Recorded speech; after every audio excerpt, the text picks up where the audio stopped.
Howard and Rosalind Kroplik of East Hills, New York. This is a 1937 Chrysler Imperial C-15 town car, which coach work by LeBaron. This is Mrs. Chrysler's Chrysler. It is a one-off 7-passenger limousine that was custom built by LeBaron of Detroit for Walter Chrysler as a gift to his wife Della.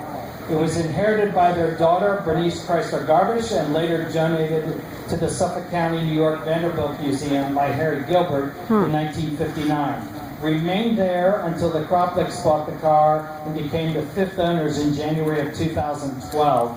The restoration was completed in 2014, and it has just 25,500 miles. If you did not get to take a look at the interior of this car, it is absolutely stunning.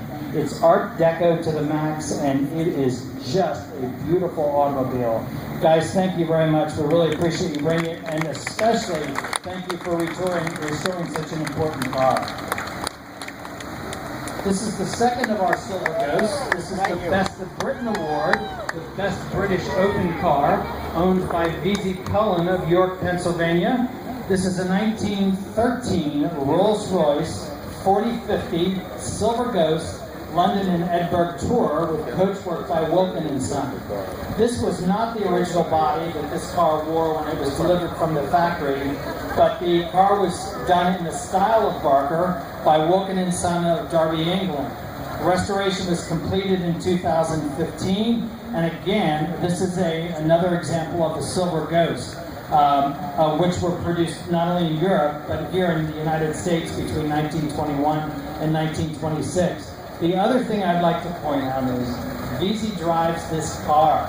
He enjoys it, he tours the car. It is a magnificent car. Thank you guys so much for bringing it. We really appreciate it. Lovely car. Winner of the American Spirit Award, Best American Closed Car, 1932 to 1942, is Lauren and Jody Hulper. That's Lauren in the passenger seat. That is not Jody in the driver's seat. That's Al Razi. This is, Lauren is from Macungie, Pennsylvania. This is a 1936 Chrysler Imperial C10 Airflow sedan. These cars almost killed the Chrysler Corporation. DeSoto only built an Airflow, and Chrysler built an Airflow and an Airstream. This car was so radical when it came out, the American public was just not ready for it. If you take a look at the 33 Imperial that was on the show field, this car was 1 year later in design. The public said, whoa, wait a minute. This car was one of the first cars that had unitized body. It was the first car to have the back seat ahead of the rear axle. Just a brilliant, brilliant design. If you ever Google Chrysler Airflow on the internet, there's a wonderful video of this car, of them running it off a cliff. Not this car, of Chrysler Airflow. Sorry, guys. Running it off a cliff, and it has the headlights on, it topples down this tall cliff, and they get in the car and they drive it away. It was spectacular. Hey. The cliff was in Pennsylvania, Lauren says. Wonderful car, guys. Congratulations. Hey, Lauren. Our Journalist Award goes to Bill Jacobson of Wilmington, Delaware. This is a 1914 Bentley Mark 6 Mark 1 Countryman with coach work by Harold Radford. This particular car was built after World War II. This was the first non-coach built Bentley, much like the Rolls-Royce Silver Wraith at the same time. They shared componentry. However, you could still take the car out and have custom bodies done. This particular car was sent to Harold Radford, who was known for his conversions to shooting brake, or what he called a countryman design with the wood paneling. Very different than our definition of wood paneling here in the United States. A total of 8 Mark I Countrymen and another 37 Mark II and Mark III Countrymen were produced between 1948 and 1959. Very, very unusual and rare automobile, especially seeing as what we would call a station wagon. Congratulations on your work. Great car. The winner of the American Spirit Award for the Best American Open Car 1920 to 1931 is Norman L. Roberts of Biddeford, Maine, driving a 1931 Stutz Model B convertible Victoria with coachwork by Rolston. Stutz is always one of my favorite cars that were built in the classic era. This particular car, or Stutz I should say, was built in Indianapolis, Indiana. Once again, Harry Stutz was a racer, much like the Duesenberg brothers. The cars were immediately taken to the track and raced, and the slogan for the Stutz company was the car that made good in a day, because literally they took the car off the production line, took it, ran it at Indianapolis, and it completed the race. This particular car was delivered to Gertrude Libby Anthony, a New England and New York socialite, on February 21st, 1931, at $6,559. This is post-Depression America. The Roberts purchased the car in 1950 at the age of 16 for $200 from Mrs. Anthony's caretaker. Jeez. He drives the car for 3 years, dismantles the car in 1952 for restoration, and somehow it never got done. 60 years later, the car was completed in October of 2013. And what a stunning, stunning automobile that is. I've had the pleasure of driving a Stutz, and the interesting thing is they have the power of a modern car. Incredible automobiles. This is my good buddy Dwayne Ashmead from Fruit Heights, Utah. Dwayne is a great car collector from the state of Utah. This is a 1932 Auburn 8100A custom boat-tail speedster being driven by Dwayne's handler Scott. If I ever was to have been born in the 30s and I was to drive a car, this is what I would have bought. Auburn was owned by E.L. Cord, Eric Lavan Cord, who owned not only Auburn, he owned the company Ford, which was his middle market car, and of course the Duesenberg, which was his cost-be-damned automobile. This particular car is one of 6 speedsters built in 1932. Of the 84 produced, 63 of which had an 8-cylinder engine. This particular car is a custom line car, so it has a lot of extra trim, the grill guard, the pilot ray lights that you see on the front. All of those things were part of the package with the Auburn. These were brilliant, brilliant automobiles, and you could get this car, believe it or not, with a V12 engine for $1,000. It was America's lowest priced V12 car. Scott, thank you very much. Thank Dwayne, if he's behind me here as well. Thank you, Dwayne. Winner of this, listen to that car too, it sounds like a modern automobile, it's amazing. This is the winner of the Spirit of the Elegance Award. This is William and Helen Vaccaro of Bedminster, New Jersey. This was one of the first muscle cars, if you can believe that. This is a 1930 Packard 734 boat-tail speedster runabout. This was a muscle car before the term was coined. This was Packard's lightest body with its most special engine. The standard motor in this particular car would be 106 horsepower, but because of the tweaks that Packard gave to the car, it had 145 horsepower and true 100-mile-per-hour capability. The Speedster was not advertised by Packard. They were very quiet about the car. In fact, most dealers didn't even know that the car existed. Kept the production low with just about 40 of them built.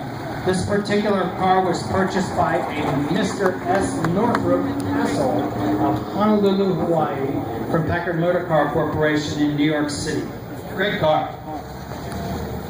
Everybody knows what this is, a Corvette. This is Tom Kidd from Zionsville, Pennsylvania, with a 1957 Chevrolet Corvette, 283 cubic inch, 270 horse factory race car. This particular car is a factory-built race car. It's the only known original GM production race option 270 horsepower 1957 Corvette. All the other 1957 Corvettes that were raced were fuel-injected cars. This particular car has the 2 4-barrel carburetors on it. Does this car ever pass a gas station that you stop and have to get gas on? It's a really amazing car. It was completed for delivery on September 25th in 1957, more than a week later than the production lines actually shifted over to 1958 models. And this particular car was driven by well-known racers Dick Goldstrom and Bob Bondurant, and of course, Tom Kidd. Thanks, Tom. Appreciate you and Carol bringing your the cars and sharing with us. Thank you very much. Can we trade for the old? The Best of Brick Award for the Best British Close Car goes to the Rolls-Royce Foundation, one of our sister museums in Mechanicsburg, Pennsylvania. This is a 1928 Rolls-Royce Springfield Phantom 1 Warwick sedan limousine with coachwork by Brewster. This particular car was a Phantom 1 that was built in the United States in Rolls-Royce's Springfield factory. The car was not originally called the Phantom 1. It got that name after the fact when there began a Phantom 2 and subsequently a Phantom 3. This particular car is called a Warwick-style limousine. If you're from Lidditz, Pennsylvania, that's Warwick, but because it's British, it's Warwick. You don't pronounce the W. It's a very unusual car because it features just 2 windows on each side rather than the typical 3 per side. It is one of 67 bodies like this that was built by Brewster for Rolls-Royce, which was on Long Island, and Brewster was Rolls-Royce's in-house coach builder in the United States. Thanks, guys, for thanks for getting it running and bringing it out. We're glad to have it here. Thanks, Lloyd. This is Sal Saya of Franklin Lakes, New Jersey, the owner of a 1936 Packard 12 1407 convertible Victoria with coachwork by Dietrich. Ray Dietrich never made an ugly car in his life. Ray Dietrich was a man of incredible taste when it came to automobiles. He never got a line wrong on a car, and this is a perfect example of that. The 12 production was starting to wind down at Packard. It would be gone by 1939. There would no longer be a V12 in the Packard lineup. This is believed to be one of 60 produced. It is a convertible Victoria, so if you look at the car, it has a back seat, and the convertible top covers the entire back seat, which is what's known as a Victoria.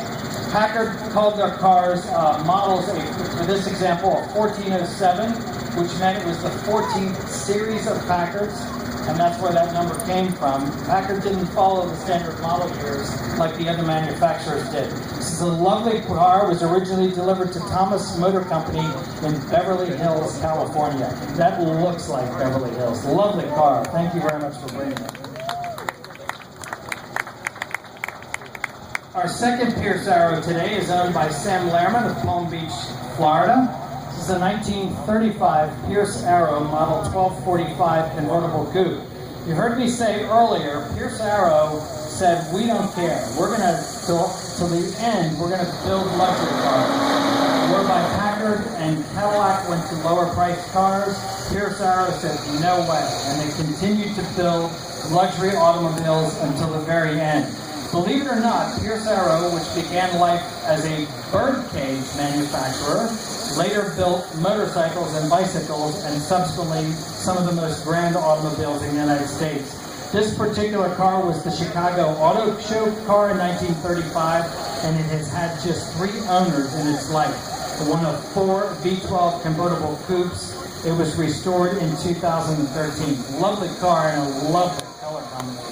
Thank you guys very much. That looks Palm Beach. Next up is Robert Barrett of Angola, New York, driving a 1907 Franklin Model T Roadster.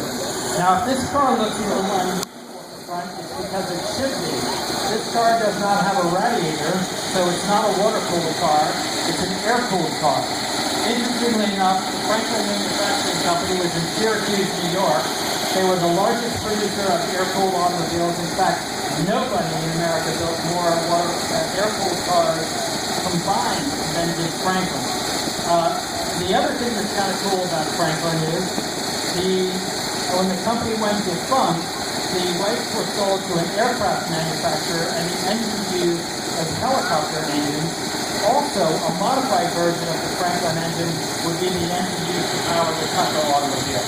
It's a wonderful car, and it was restored in 2014. Great car. Thank you guys so much for bringing it. Neat car. This is Stephen Hill from Service, New York. Owner of a 1908 Brownie car child runabout. First of all, this is just one wild car. I've never seen one of these before. In 1908 and 1909, these were $150 to $175. Now keep in mind, in 1908, the kind of money you had to have to buy one of these for your kids. A Model T in 1908 was about $850. A Packard at that time was about $3,500. The average person earned about $5 a week, I think, at that time, something. So this was a remarkable automobile. The average salary, I just noticed here, in 1908 was $600 annually, and this was $150 to $170. The name came from the Brownie camera made by Eastman Kodak in Rochester, New York. And I'm missing something else here. This was restored in 2009, and it is one of 3 known to exist today. Thank you guys, too, for dressing the part. We really appreciate that. It looks awesome.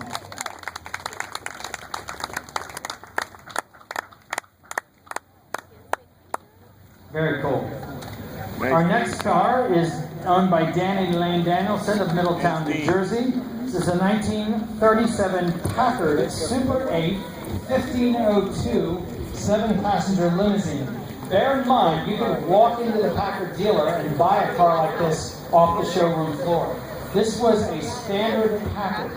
Believe it or not, this was also not the top of the line Packard. The 12 was the top of the line, but the Super 8 had the chassis of the 12, but the 8-cylinder engine of the lesser car. Packards were well known at the time. They were the luxury leader in America, actually outselling Cadillac. Packards were owned by many notable people, including Bob Hope, Jack Benny, Gene Harlow, Al Jolson, Dick Powell, Irene Dunn, and of course, President Franklin Roosevelt, who had several. Dan's car is a 7-passenger limousine. It has a divider compartment behind Danny Lane. So it was a divided car, and I love the name of this car, the color. It's called Iridium Gray. Great car, great color. Always good to see you guys. Dan, you definitely married better than what you deserve. Congratulations. The winner of the Premier Packard Award is Robert and Sanda Bear of Alton, New Hampshire, being driven by Jeff Orwig. This is a 1934 Packard 12 1108 Sport Phaeton with coachwork by LeBaron. Now just look at that car and imagine in 1934 you pulled up in that automobile. What a statement that had to make. This particular car was purchased new in New York City by Frederick K. Hussey. He was related to the Macy's department store family and involved in early commercial aviation. He remained in ownership of the car until his passing when it was sold to the Bears in 1981. This is one of 4 surviving 1108 sports sedan Phaetons. Again, no roll-up windows in the car, so it's a true Phaeton. Another thing that's amazing about this car, this is an unrestored original car. What a spectacular automobile. Guys, thank you so much, and thank Bob and Sandy for always sharing such a great car with us. Yeah, that's awesome. Wow, yours is really good. This is David Landau from Bethesda, Maryland, with a 1931 Buick Model 896C convertible coupe. When you look at this car, you may say, that kind of looks like a Cadillac. Well, that's because the big Buicks, which were known as the Series 90s, Series 80s, Series 90s, were called Limiteds later on. They were actually the top-of-the-line car, and this was the small Cadillac chassis, which Buick shared with Cadillac at that time.